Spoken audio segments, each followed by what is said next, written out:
we are very much looking forward to moving this forward through the next step of the review and approval process.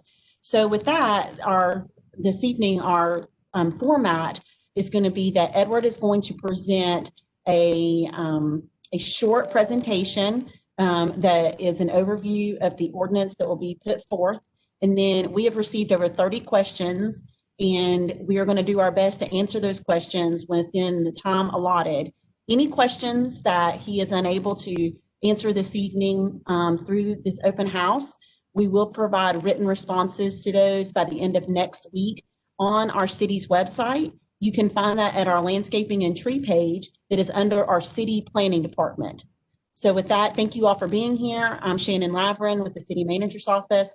This evening, I have with us our communications manager, Leslie Fletcher, and Edward Kinney, our senior landscape architect. With that, I'll turn it over to Edward to begin our presentation. All right. Well, thank you very much, Shannon. Leslie, and everyone who submitted questions, I just want to say I've been really impressed by the level of detail and the thoughtfulness in the questions that I received.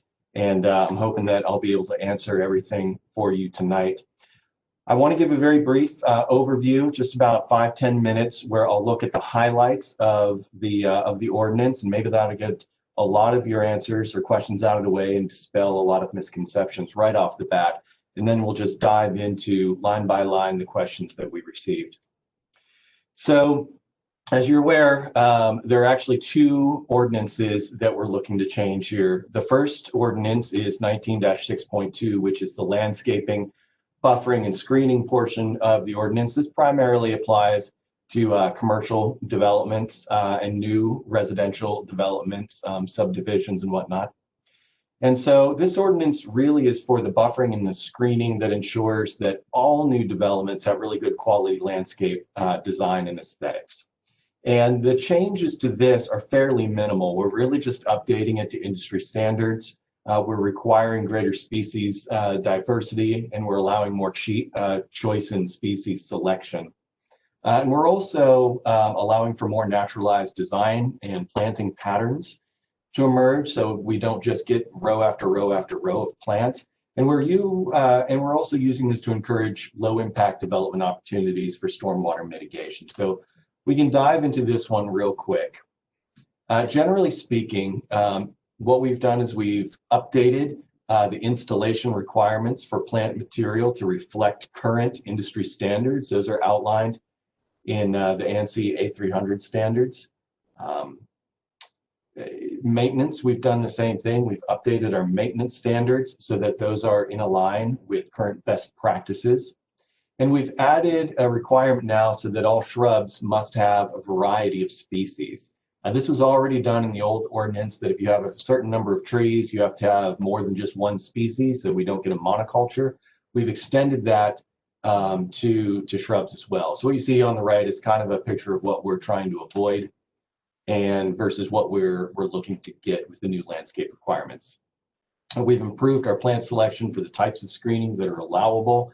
We're allowing now for more natural dispersion and spacing of trees and shrubs. We have removed a list of approved street trees so that designers, architects, landscape architects, arborists can choose more species for our ecosystem, our urban ecosystem. We still, however, have left intact a list of disallowed trees, trees that we will not allow because they can cause damage to infrastructure or they're weak and brittle, fall during storms, things like that. So we still will not allow those trees. We've also changed some of our design specifications for how parking lots are landscaped. We've reduced the planting beds to allow for better geometries, just for turning radiuses and things like that. But we've also allowed for greater clustering of trees and shrubs so we can get more of a naturalized feel to our landscapes. And we're not allowing columnar species in our parking lots anymore because they just don't cast that much shade. And we're encouraging LID stormwater principles. Screening materials have been changed to allow greater variety. And as far as street buffer yards goes, we are just standardizing those, again, to those ANSI A300 standards, industry standards, and still protecting SCDO type DOT sightlines. So those are really sort of the kind of standard landscape architectural permits that we review on a daily basis for all new developments. The next part of the ordinance, I think probably the one that has attracted the most amount of attention, is the tree protection and replacement. So this is section 19-6.3. So we'll dive into this one a little bit more, and quite frankly, most, maybe even all of the questions that we've received over the last 2 weeks have been focused on the tree protection ordinance. So the tree, remember, the tree protection ordinance is designed to stop and reverse the decline of Greenville's tree canopy. As we had pointed out to us, and as was revealed to us through satellite imagery and independent consultants, Greenville's tree canopy has been declining significantly over the last 20 years. And the burden for the replacement is really placed on brand new commercial or new residential development who may be removing trees as part of new construction.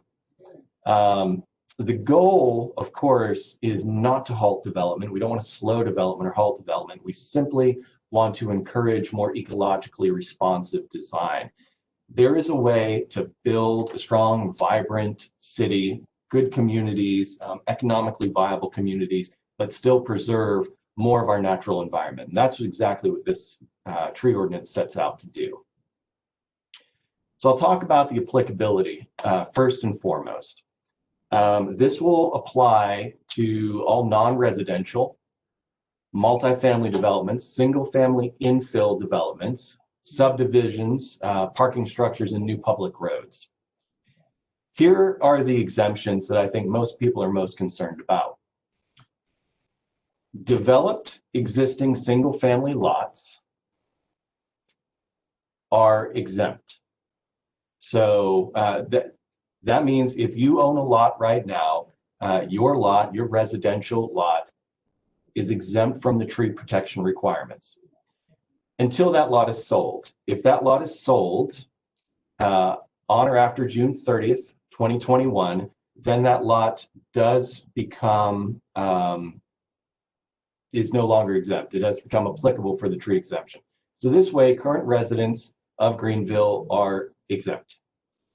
The other big exemption is the removal of trees on private property lots that are found to be dead or diseased or a danger to the public health, safety, and welfare. Those, of course, can also be removed without any sort of mitigation. We have also increased the number of trees that are required for new developments. Currently, new developments are required to plant approximately 1 tree for every 3,000 square feet. We have changed that to 1 tree for every 2,000 square feet. Thus, we have increased, relatively speaking, we've increased by about 1/3 the number of new trees that new developments are required to plant. We have also allowed for greater species diversification. When it comes to tree removals, we have adopted the 1-to-1 replacement mitigation. That is, if you are cutting down a tree that's greater than 6 inches, then you will be required to mitigate it with 6 inches of new trees. Trees that are left in situ on site that are between 3 and 6 inches and are healthy can be used to offset that 1-to-1 ratio. And we are also allowing for a fee in lieu of at $50 per caliper inch. Now, the fee in lieu of is pretty standard. That's actually been a part of our tree ordinance for the last decade or so. We are just updating the market rate to be more reflective of current thinking and current market practices. So that $50 per caliper inch rate is based on something called the National Tree Benefit Calculator. Now, what the National Tree Benefit Calculator does, it's an industry standard which averages the annual cost savings that a tree will provide to you or to any lot based on the energy savings that it provides to a building. Also based on the amount of water that it holds, that it retains, and doesn't go into our stormwater infrastructure system. As was stated earlier, you know, our canopy saves us about $750,000 annually in stormwater infrastructure maintenance costs. So that cost is calculated into the National Tree Benefit Calculator.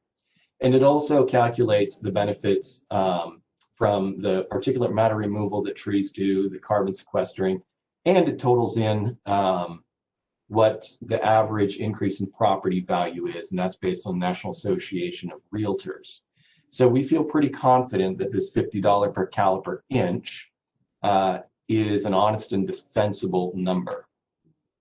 Now, regardless of how many trees a developer may cut down, there is a cap of $25,000 per acre for new developments based on that fee in lieu of. And we have also updated the fee in lieu of bank, so to speak, the fund, so that all fees are used solely for, any fees we collect are used solely for the city to purchase and install new trees. That's to offset the ones that were cut down, or to maintain our existing canopy, that is, keep it healthy, keep it from further deteriorating, or if we run out of tree or space, quite frankly, to plant new trees, we can purchase land for new trees to be placed on. And of course, any sort of administrative costs related to those three things. But again, as we stated earlier, existing single-family home owners are exempt from the tree protections. We have also redefined what exactly a heritage tree is. And we've made this a little bit broader so that we can protect some of those really, really big trees that are potentially on the interior of non-single family lots. So previously, trees were defined as any tree that was greater than 20 inches that was within a setback and a buffer. We have redefined that, so it's anything that's 20 inches or greater within setbacks or buffers, or a tree that may be greater than 40 inches that's anywhere within the interior of the property. So that is to say that if a shopping center moves to town and there's a there's a 20-acre parcel that they're developing, if there are several 40-inch trees that are interior to that property, they will be protected. Previously, they were not protected. In this situation, they are protected. And of course, again, to stress the point is, we're doing this not to halt the development, but so that these trees are identified early in the design and that we can work around them. Consultants, the designers, the architects, landscape architects can work around these significant trees that have cultural value and can provide designs early on that respond to them. Okay? So the removal of heritage trees would incur that $50 per caliper inch fee. In addition, there's a $45 per caliper inch fine that is placed upon them, again, just to try to get people to recognize, developers to recognize the value of what it is that they're destroying and not destroy it, ideally. Once again, existing single-family homes are exempt. So if you own a home right now, you are exempt from these tree protections and replacements.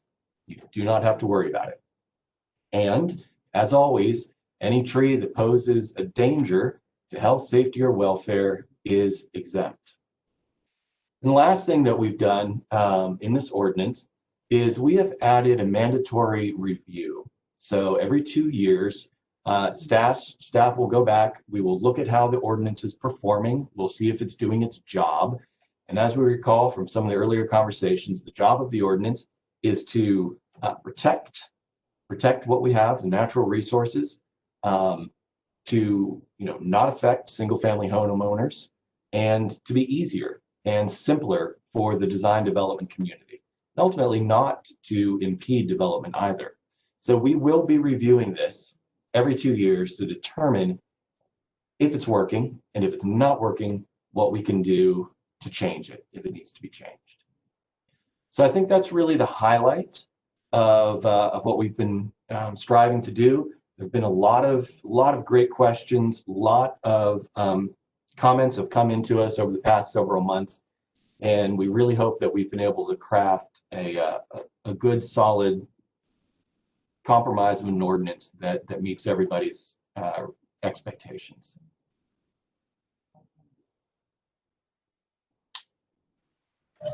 Thank you, Edward. So with that, we're going to run right into the questions. And the first question is, will you exclude affordable housing from the ordinance? And will you exclude single-family private property from the ordinance? If the answer to either question is yes, can you please explain? Sure. So that's right. The affordable housing was something we put in one of the early drafts, and we got a lot of negative feedback about that. So we have not included an affordable housing exemption in this new ordinance. There is no exemption for affordable housing. As to the will we exclude single family private property? Yes. Yes, we are. That with the caveat that once a property is sold, then it does become subject to the heritage tree portion of the ordinance. But anyone who owns a house right now, that house is completely exempt. Thank you. Next question. When would the new ordinance take effect? Would there be a grandfather clause for projects that are already in the permitting process at the time the ordinance does take effect? Sure. Yes, projects that are already in the permitting process or have been approved by the Planning Commission, for instance, would be grandfathered in. They would not be subject to the new ordinance. We are anticipating, council has to do a first and a second reading, and we're anticipating that council's second reading will be in late January.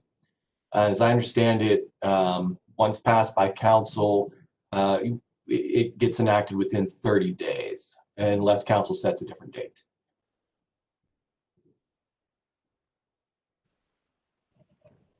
Thank you. Next question. I live in an old neighborhood with a number of large trees that are approaching their natural lifespan. Many of them are close to homes with big, dangerous branches. Are you going to make us pay fees if we have to take these trees down for safety? Yeah, absolutely not. No. In no way do we want a dangerous tree to be held back from being cut down. Again, any tree that poses a risk to health, safety, or welfare can be removed without penalty. That is absolutely written in and codified within the ordinance. And again, though, I want to take this opportunity to remind everyone that if it's an existing single-family home, it is exempt from all mitigation.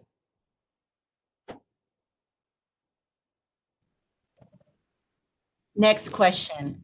Can you please explain the difference between heritage tree removal in a new development versus removal from an already developed property? Sure. So heritage trees usually come down in one of two ways. Either they come down through a new development, in which case they are they're noted in a survey, and then a plan responds to that survey with a new design, right? A new design of a development, and that comes to us. And during the permit review process, we review these plans, and we would note any heritage trees that are coming down. And we would work with the developer to either establish a mitigation with new trees or a fee in lieu of. So there's sort of a back and forth that goes on between the development community and those of us that are permitting these developments. And so at that point during the permitting is when we would catch the potential loss of any heritage trees. The other way in which heritage trees come down is sometimes there'll be a heritage tree on an established lot. There could be an office space, for instance, that has a huge tree that they want to take down, in which case there's the heritage tree removal form, which is available on our website. We've always had one up there. Well, at least for the last 10, 15 years, we've had one up there. And that form is simply filled out and emailed back to me. And we can talk about how that tree, or whether or not that tree, needs to come down, and if there would be any sort of mitigation required for it. Usually when trees are brought down, it's because they're dead, diseased, or damaged. And there isn't a big deal about taking them down.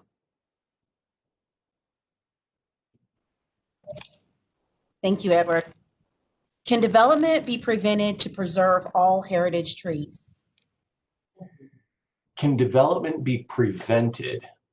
No, absolutely not. Again, I sort of want to reiterate the point that, the point of the tree protection ordinance is not to prevent development at all. It's not to slow down or halt development. It's meant to encourage better development, more sustainable design. I know it's possible to do. I worked in the consulting world for a decade. I know it's possible to do better design, and this ordinance is designed to do just that.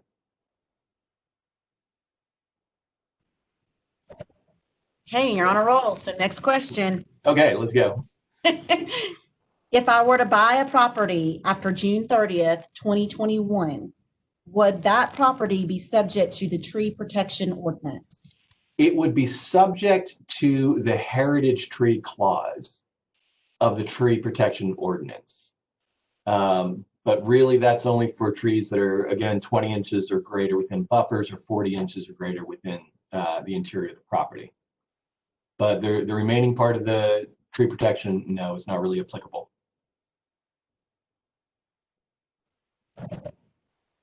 Suppose you want to build onto your existing house. Would you also be charged for removing trees required for your addition?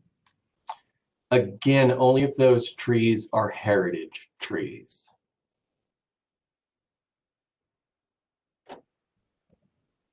Can trees be removed if they are diseased or damaged and dangerous? Absolutely. Yes. Yes. And that is without mitigation and penalty? Yes, that's absolutely right.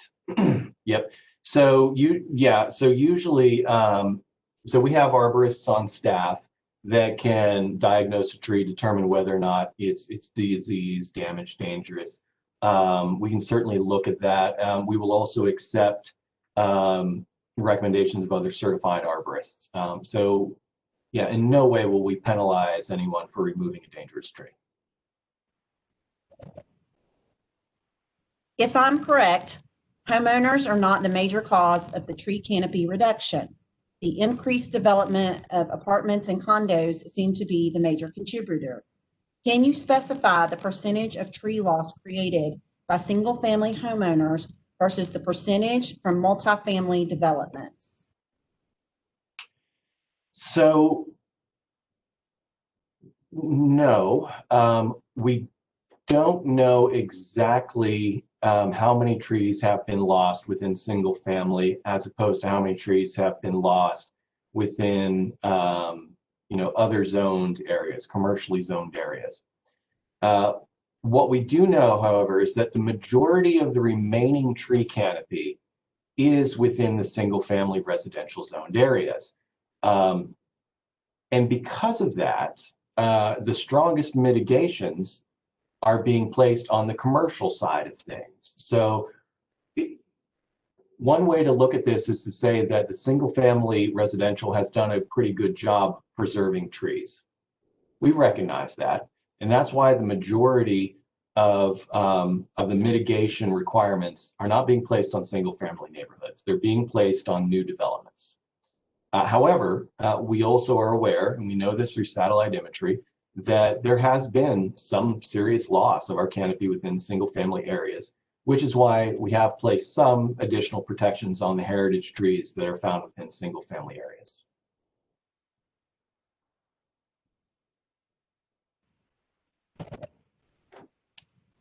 Next question that we received from our constituents.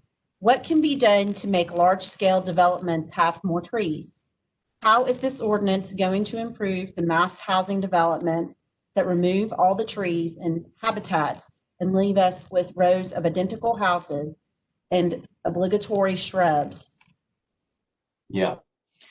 So as always, there are really two ways that we tackle the problem.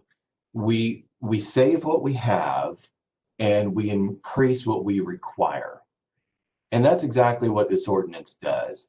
So we increase what we require by, again, requiring that one tree per 2,000 square feet as opposed to one tree per 3,000 square feet, which will increase our required tree canopy by about a third.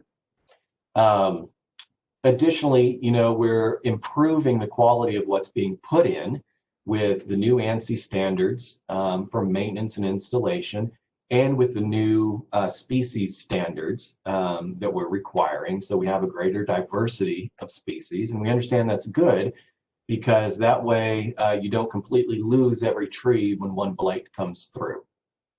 So that's the first thing we do, is we improve what we're requiring. The second thing we're doing is we're saving what we already have.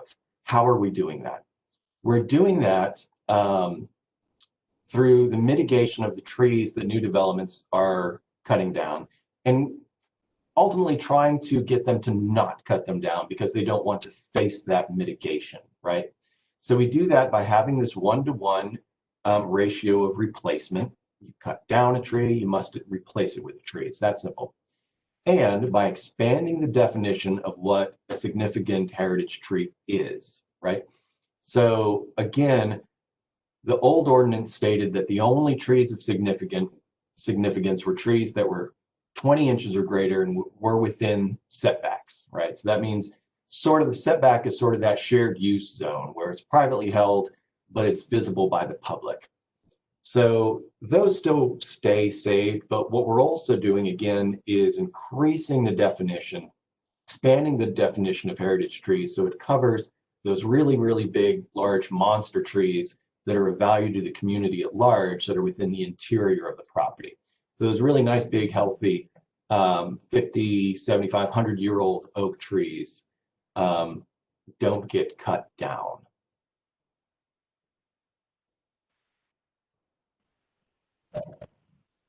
Thank you. Next question that we received: what are you doing to keep dangerous trees from being planted on people's property? Some trees get huge root systems that cause foundation issues, or trees get planted close together. Sure. Ultimately, we don't police what type of trees people will plant on their private property. I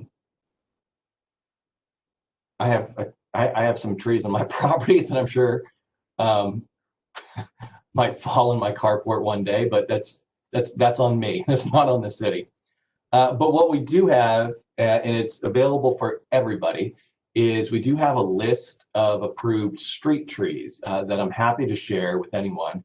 The nice thing about the approved street trees is that they're kind of tried and true species that we've been watching for decades in urban environments.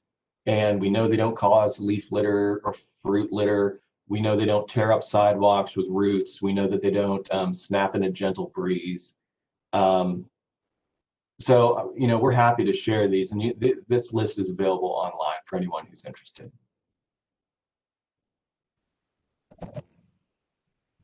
Thank you. Is the 20-inch diameter or is the 20-inch requirement diameter or height? Right. So it is about its width. It's about how wide a thing is, and this is sort of a common term that's used with arborists, and surveyors and engineers and designers, and that's DBH. DBH stands for the diameter at breast height. So if you want to know how wide around a tree is, obviously they're usually bigger at the base and narrower up top. So the industry standard we use is 20 inches DBH, and that is its width around at chest height.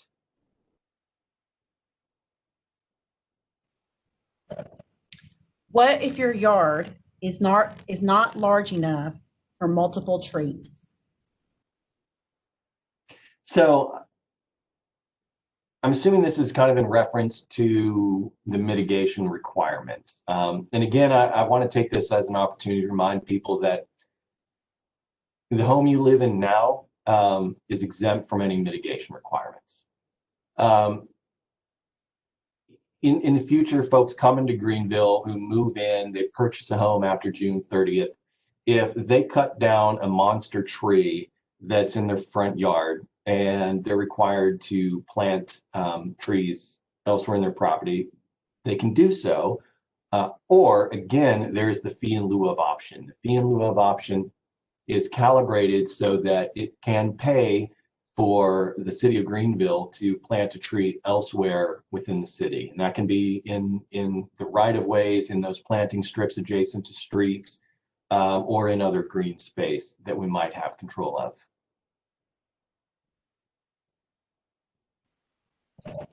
Next question. Am I allowed to plant a tree between the street and the sidewalk? And if so, is there a particular type of tree I should plant, or does the city provide trees? Sure, that's a really interesting question.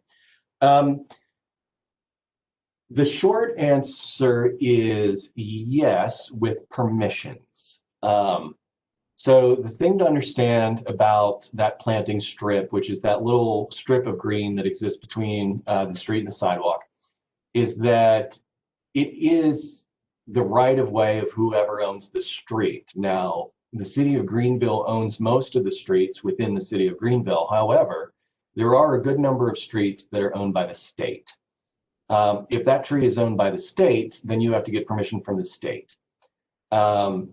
So usually what we do is, if you pay for a tree, we will plant it. So that's something that we currently use our tree fund for. And depending upon what type of tree it is, we'll usually, they have different costs. There's some trees that cost less than other trees. But yes, if you donate the amount of the tree to the tree fund, the city of Greenville will plant it for you in that strip. Now, the caveat to that is that we only plant during planting season, which is roughly December to April or so. And there is a long list. So don't think it's going to show up tomorrow.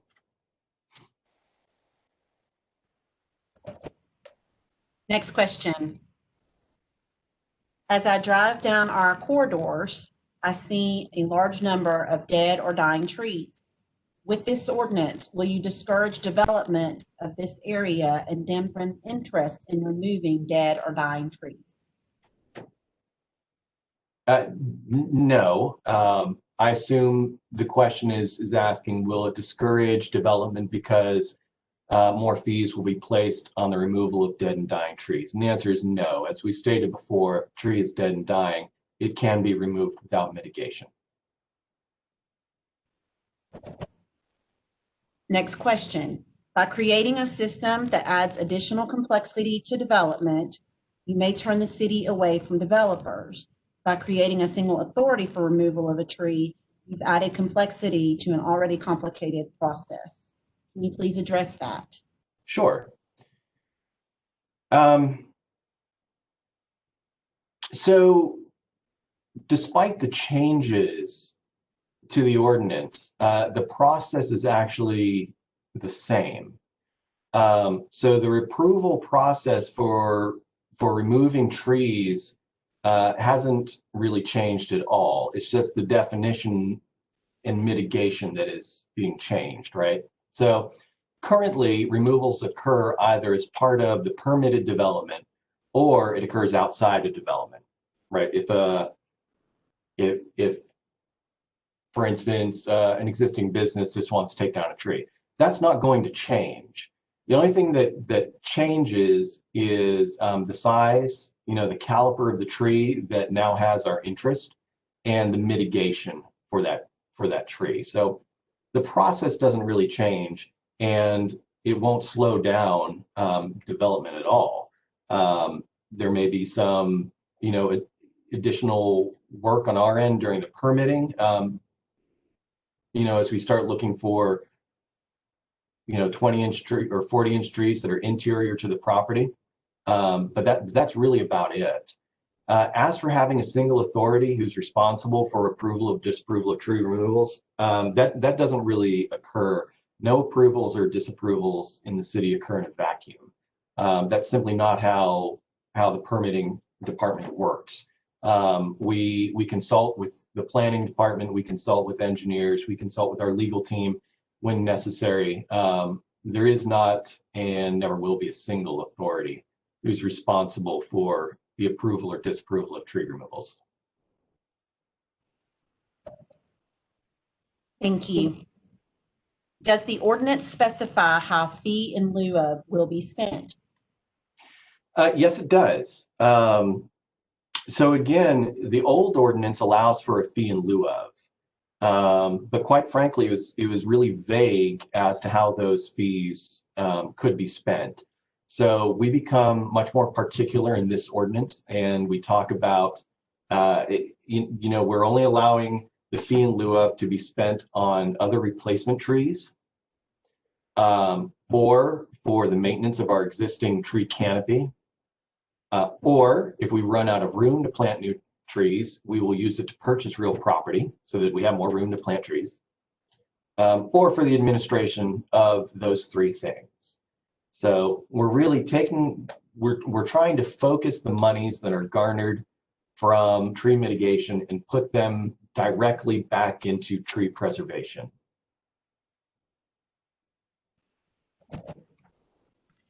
Can the city help take down big dangerous trees on private property?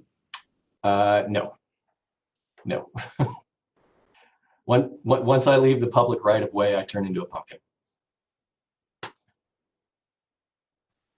Well, okay. If it's true that we can remove a tree that is diseased or dangerous, who makes that decision? Yeah, good question. So the city has certified licensed arborists on staff who can make that decision. If there's any sort of agreement or disagreement with the private property owner, they of course can present the findings on their own from a certified arborist. And of course, if all else fails, variances are written into this ordinance so that if landowners believe that they can't comply with the ordinance, they can get a variance from the administrator, which ultimately gets decided by the planning commission if it goes that far. So again, it's almost kind of ties back to that earlier question, asking, who will be the single authority responsible for tree approvals? Nobody. We don't operate like that. Will tree companies have to report any tree cuttings to the city? No, we can't, won't, and don't do that. Will the tree ordinance differentiate weedy trees such as Bradford pears that are not desirable because they cause environmental problems and have weak branches from other trees? Yes, that's a great question. So again, we have those trees that we have recognized as being kind of rock solid, good performing trees. But the ordinance also makes allowances for trash trees, as we call them, as well as invasive trees, non-native trees, or invasive trees actually, so that so they don't get tied in, they don't get counted as part of the ordinance. As far as I can tell, these tree ordinances will be for the city of Greenville only. Is it possible to make it for the entire upstate area? Not until I'm elected governor. Well, Give me a few so years. the answer is that no, that's just for the city. Yes, that's just for the city. It would be interesting to talk to the county and see how they respond to what we're doing. How is the administrator notified of a tree that needs to be removed, and what is the process? So heritage tree removal forms are available on the city's website. They always have been. They're still there. And you can simply download them and email them to the administrator, or email me directly, or one of the other landscape architects, and we can set up a time to review.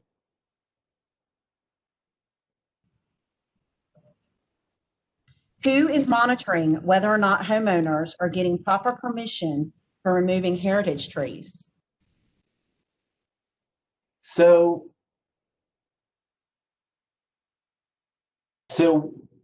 honestly, no one is, but everybody is.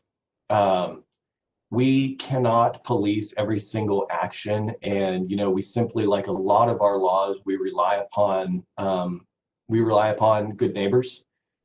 This is sort of analogous to the noise ordinance, for instance. Staff is not driving around at 2 a.m. on a Friday night listening for rock and roll music.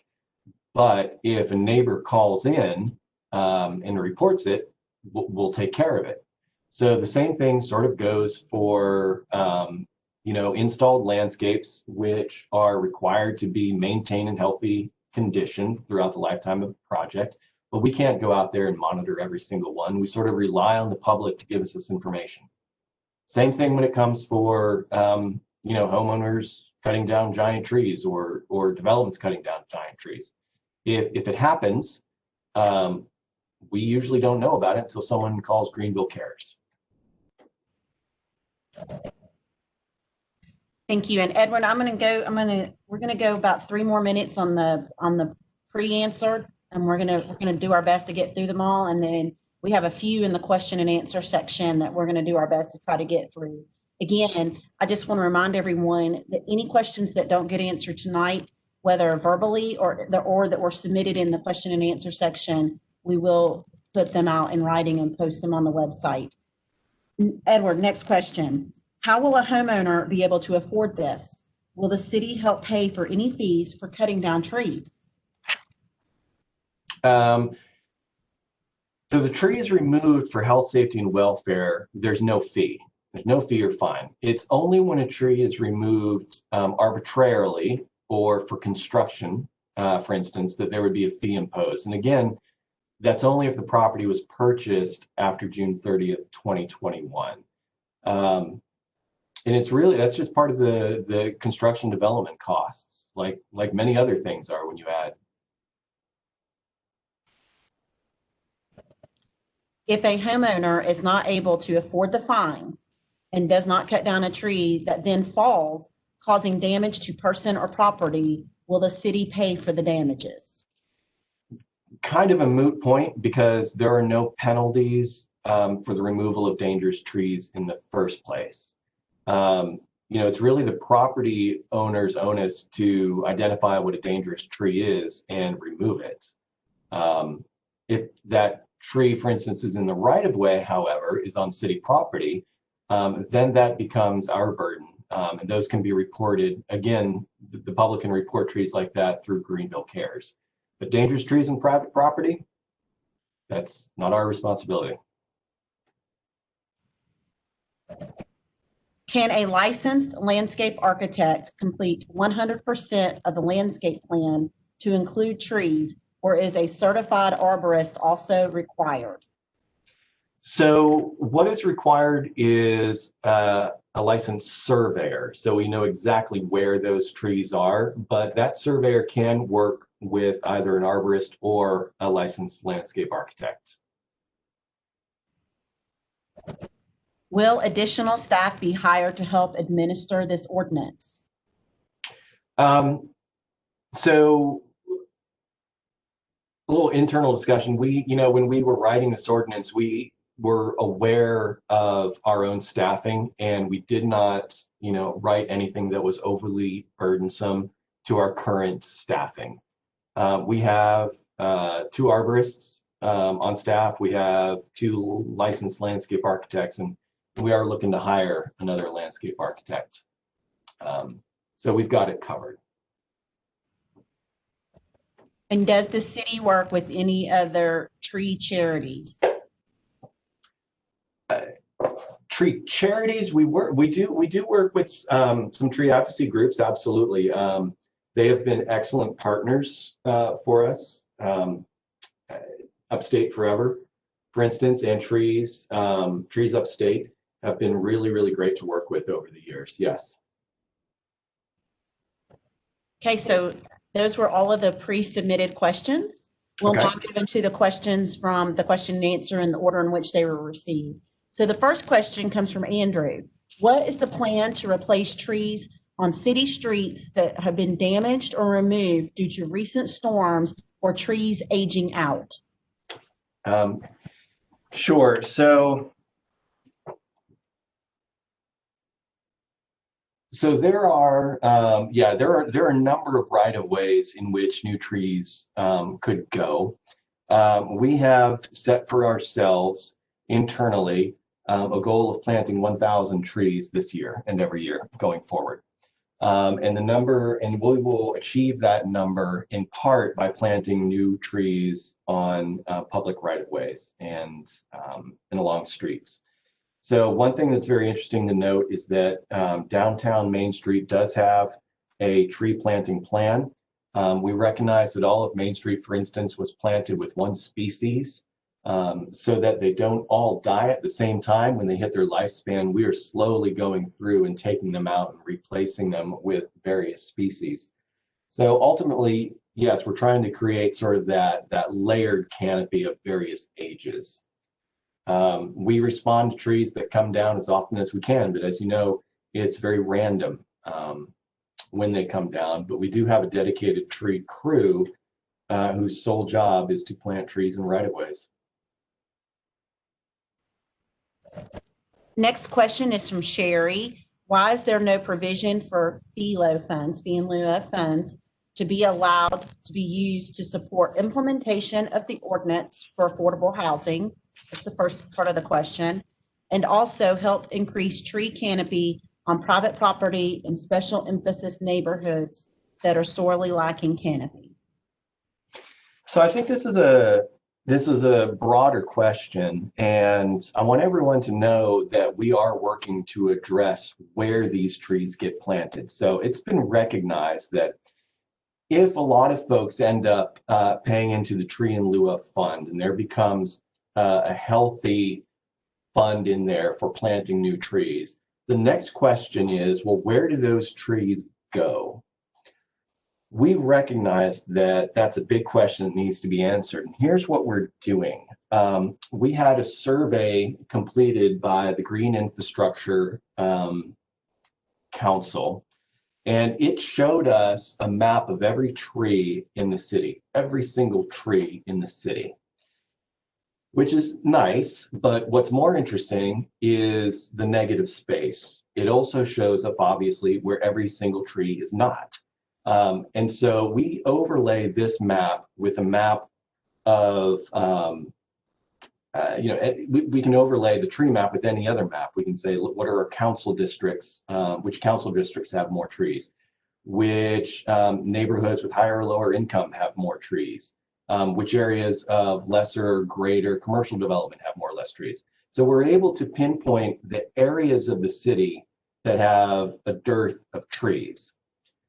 Then what we do, once we're able to sort of broadly identify where these new planting areas should be, is we have tree tracking software where we then go out into the field, and with our tablets and our GIS, we walk a site and we're able to determine, based on very specific on-the-ground qualities, where trees should go. So in that case, we can look at, for instance, are there any electrical lines there, or does it not getting good sun, or is it soggy, or is it in a DOT sight line? We can pinpoint specifically where we want new trees, and then we just tag them, and then we start to come back later and start to plant them.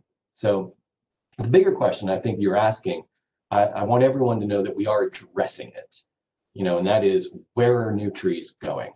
And if trees are seen as a resource, then it becomes a decision by leadership to have to figure out who gets that resource. But what's important is that we have the process and we have the software that will allow us to determine precisely where it should go when it's time to go there. Next question, and comment related to the question. I'm not, and this is from Diane, I'm not seeing anything in the ordinance that exempts single-family residential. The only language referring to single-family relates to the June 30, 2021 issue. That's under general exemptions and not under the heritage tree section, so I'm confused. Edward, can you please clarify? So it's right here in general exemptions. Developed existing single-family detached residential lots are exempt provided the owner acquires title to said developed lot on or before June 30th, 2021. So that is wherein the exemption lies. We have had legal double check this for us to make sure that those lots are exempt prior to June 30th. We'll double check, but for the record, I want it stated that we are exempting those lots.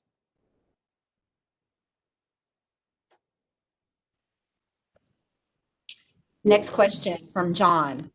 Are there any provisions, and he says, Ed, forgive. Are there any provisions in the new ordinance to control developers prior to it coming into effect? It seems that developers might be moving forward more quickly to cutting and clearing prior to the new ordinance. Yeah.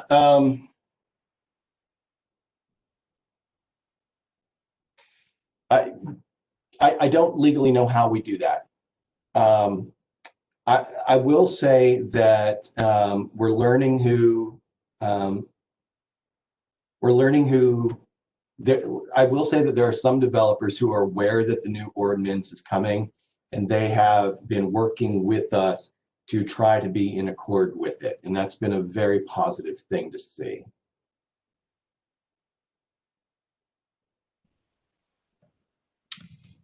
Is there a fine for single-family homeowner who removes a tree without being cleared by the city?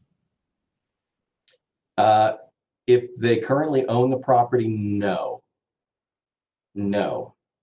Let us say that they purchase the property 5 years from now, and they move in from out of state, and they cut down a big heritage tree. They would be required to mitigate per our mitigation requirements. Would there be an additional fine imposed because they broke the law, quote unquote? That's not within this ordinance to dictate now, but there would be mitigation requirements. Donna wanted one of the graphics clarified. Under heritage trees, it states existing single-family homeowners are exempt until June 30, 2021. Are they not exempt for the duration of ownership? So they are, all homeowners are exempt unless the property was purchased after June 30th, 2021, right? So that means if you've been in your home for 50 years, you're exempt. If you purchase your house tomorrow, you're exempt for the lifetime that you are within that home. It only kicks in if you purchase your house after June 30th, 2021.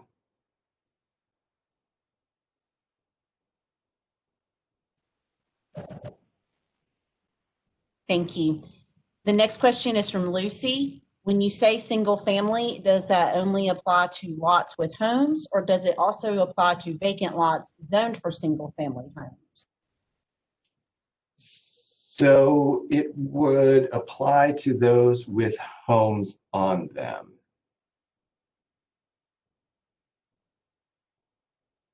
I believe it only applies to homes with lots with homes that are on them. In our existing tree ordinance, and we'll carry this language forward in our existing tree ordinance, tree protections are extended to individual lots only if they contain a single-family detached dwelling. If they do not, then you have to. Now, what's interesting though is that if you have a home, if you have a lot without a house on it, then you will probably end up going into the infill ordinance when it gets developed. And the infill ordinance is a different animal from what we're discussing tonight.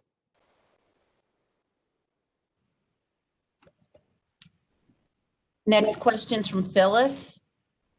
North Main, north of Gallivan, is known for the dogwoods planted in the median. It's one of the special things about the neighborhood.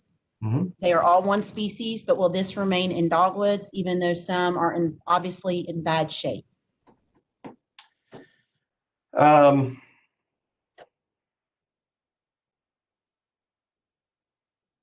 You know, that's an interesting question. I haven't really thought about how we would replant that. I suppose that's something we just have to take up as staff and get input from the community on how they wanted us to landscape that median. So just as a general rule, whenever we landscape public right-of-ways, we usually get public buy-in. You know, host community meetings, host neighborhood association meetings, anything like that. So I don't think I've ever seen us do any sort of serious manipulation to the public land without the public being involved. So, you know, email me, let me know what your opinion is. And when we do get out there to replant, we'll certainly take it into consideration. I love those dogwoods, by the way. I know exactly which one she's talking about. Next question is from Tina.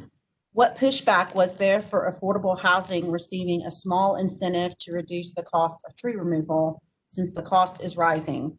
How can we meet our goals of protecting our canopy while not negating on our top priorities, affordable housing? Sure. So,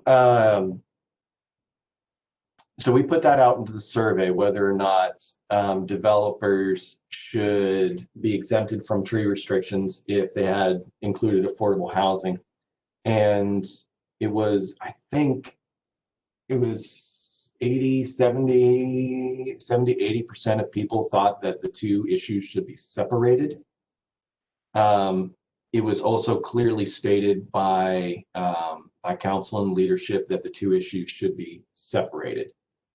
So we did not pursue that conversation any further. And final question comes from Kenneth. How will construction projects in progress be subject to the new process? Again, if they're in process, then it's already been permitted and they get grandfathered in.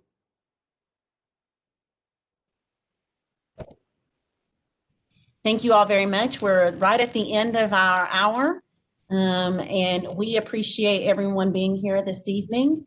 And thank you so much for your time and your interest. We will post the written responses within the next week or so on our website, and we will also post a link to the recording of this webinar. Several people have already requested an opportunity to view this. With that, I don't have anything else to add. Edward or Leslie, anything else from you all before we call it an evening? No, just once again, incredibly insightful questions, and I really appreciate how much clearly people have been studying this thing. Thank you all very much for being here this evening.